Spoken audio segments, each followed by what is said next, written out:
Assalamualaikum. Jadi, kelompok saya akan menjelaskan tentang pencatatan transaksi penerimaan dan pengeluaran uang. Izinkan saya untuk memperkenalkan kelompok saya. Yang pertama ada saya sendiri, Amanda Fasa, nomor absen 03, dan yang kedua ada Dina Fitriasari, nomor absen 11, dan yang ketiga ada Karin Ananda Putri, nomor absen 21.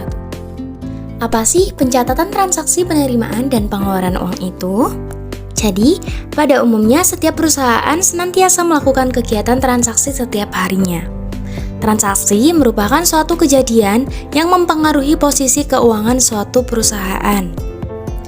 Dan setiap transaksi, baik penerimaan maupun pengeluaran uang, dalam perusahaan memerlukan yang namanya pencatatan.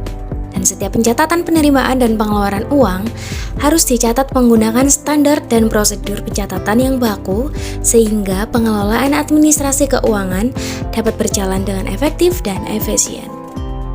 Dalam pencatatan transaksi penerimaan dan pengeluaran uang, ada 3 poin penting yang harus kita pahami. Yang pertama, yaitu penggolongan transaksi keuangan. Menggolongkan akun berdasarkan transaksi yang sejenis. Menggolongkan akun berdasarkan transaksi yang sejenis itu maksudnya apa sih? Transaksi yang terjadi dalam kegiatan perusahaan berlangsung sangat kompleks setiap harinya.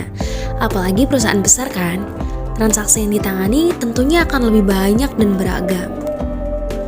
Oleh karena itu, penting untuk perusahaan melakukan pencatatan transaksi yang terstruktur.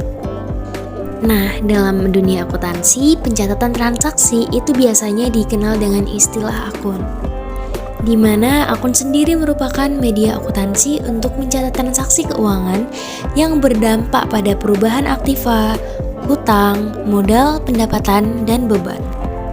Dikatakan akun akan digolongkan sesuai transaksi yang sejenis, yang pada akhirnya pencatatan dan penggolongan akun tersebut akan digunakan sebagai penyusunan laporan keuangan. Nah, supaya bagian keuangan saat ingin membuat laporan keuangan tidak bingung karena pencatatan transaksi sudah digolongkan sesuai jenisnya.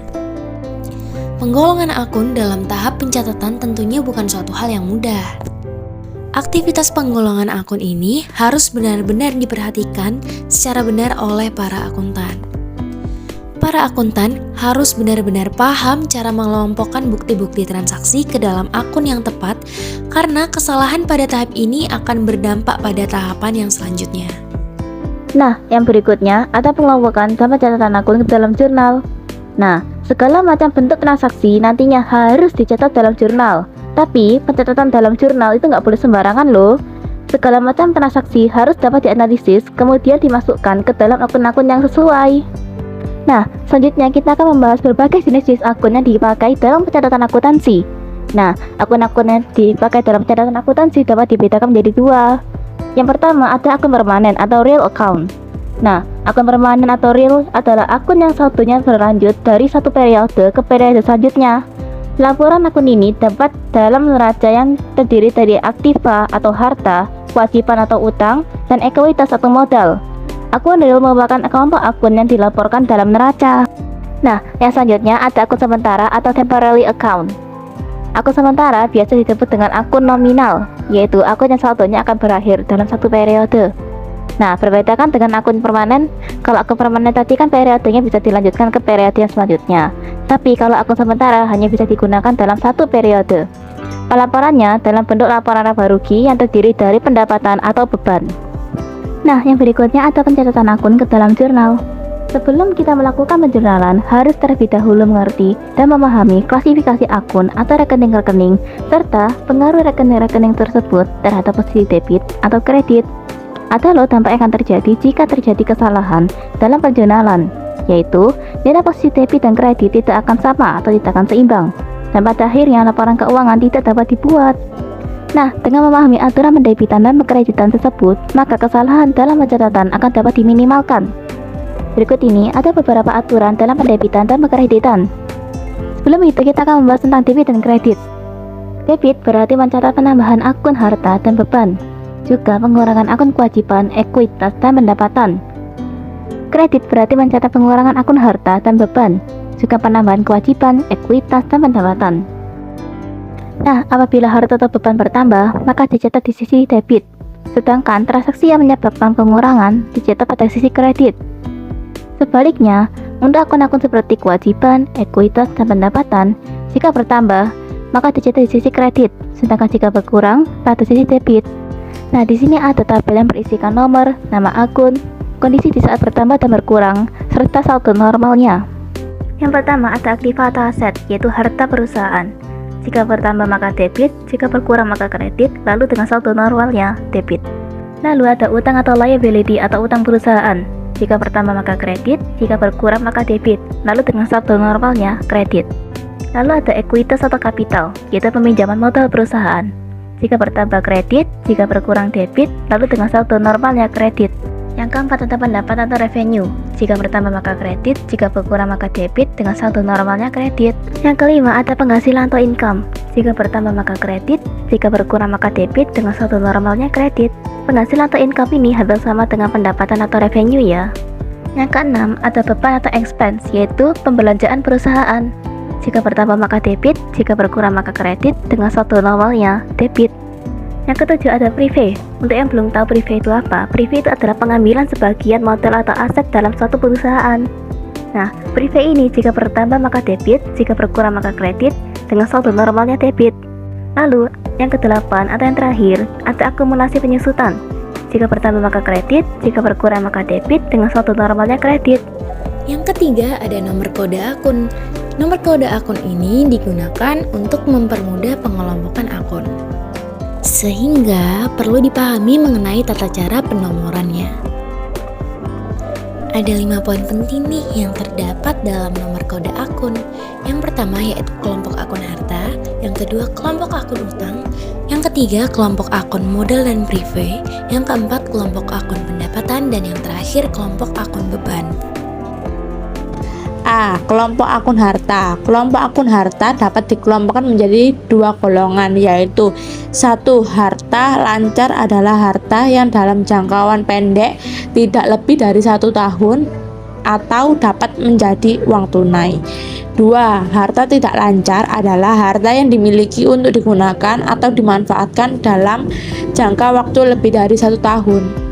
Berdasarkan penggolongan di atas, akun-akun kelompok harta dapat diberi nomor sebagai berikut. 1. Nomor kelompok harta 11. Nomor golongan harta lancar 111. Nomor subgolongan kas 111 digolongkan dalam 3 golongan, yaitu 1111 kas, 1112 kas kecil, 1113 selisih kas. 112. Nomor subgolongan surat berharga digolongkan menjadi 2 golongan, yaitu 1121 saham-saham, 1122 obligasi. 113. Nomor subgolongan piutang digolongkan menjadi 2 golongan, yaitu 1131 piutang wesel, 1132 piutang dagang, dan seterusnya. 12. Nomor golongan harta tidak lancar 121. Nomor subgolongan harta tidak lancar dibedakan menjadi 2 golongan, yaitu 1211 investasi saham PT XXX, 1212 investasi saham PT YY. 122. Nomor subgolongan aktiva tetap berwujud dibedakan menjadi 5 golongan, yaitu 1221 tanah, 1222 gedung, 1223 akumulasi penyusutan gedung, 1224 mesin-mesin, 1225 akumulasi penyusutan mesin-mesin. 123. Nomor subgolongan aktiva tetap tidak berwujud digolongkan menjadi 3 golongan, yaitu 1231 goodwill, 1232 hak paten, 1233 merek dagang. 124 nomor subgolongan beban yang ditangguhkan memiliki dua golongan, yaitu 1241 beban penelitian, 1242 beban pemasaran. 125 nomor-nomor subgolongan harta lain. B. Kelompok akun utang. 2. Nomor kelompok utang 21. Nomor golongan utang lancar dibedakan menjadi 4 bagian, yaitu 2101 utang wesel, 2102 utang dagang, 2103 utang gaji, 2104 utang pajak. 22. Nomor kode golongan utang jangka panjang, yaitu dibedakan menjadi 3. Yang pertama 2201 utang wesel jangka panjang, 2202 utang hipotek, 2203 utang obligasi. C. Kelompok akun modal dan prive. 3. Nomor kode kelompok modal dibedakan menjadi 2. 3001 modal pemilik, 3002 prive pemilik. D. Kelompok akun pendapatan. 4. Nomor kode kelompok pendapatan 4001 pendapatan jasa, 41 nomor kode golongan pendapatan di luar usaha dibedakan menjadi 4. 4101 pendapatan bunga untuk perusahaan yang bukan bank, 4102 pendapatan sewa dalam perusahaan yang bukan bank, 4103 laba penjualan surat berharga sebagai investasi jangka pendek, 4104 laba penjualan aktiva tetap. E. Kelompok akun beban. 5. Nomor kode beban usaha. 51 nomor kode golongan harga pokok penjualan dibedakan menjadi 4 bagian, yaitu 5101 pembelian untuk perusahaan dagang, 5102 biaya angkut pembelian, 5103 rektur pembelian dan pengurangan harga, 5104 potongan pembelian.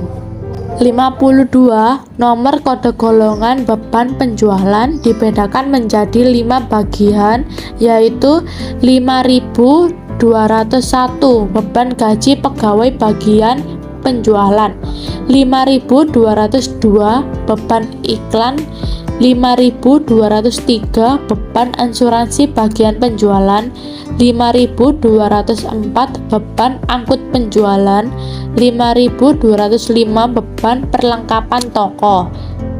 53 nomor kode golongan beban administrasi dan umum, 5301 beban gaji pegawai kantor, 5302 beban perlengkapan kantor, 5303 beban listrik, air dan telepon, 5304 beban penyusutan perlengkapan kantor, 5305 beban penyusutan gedung kantor.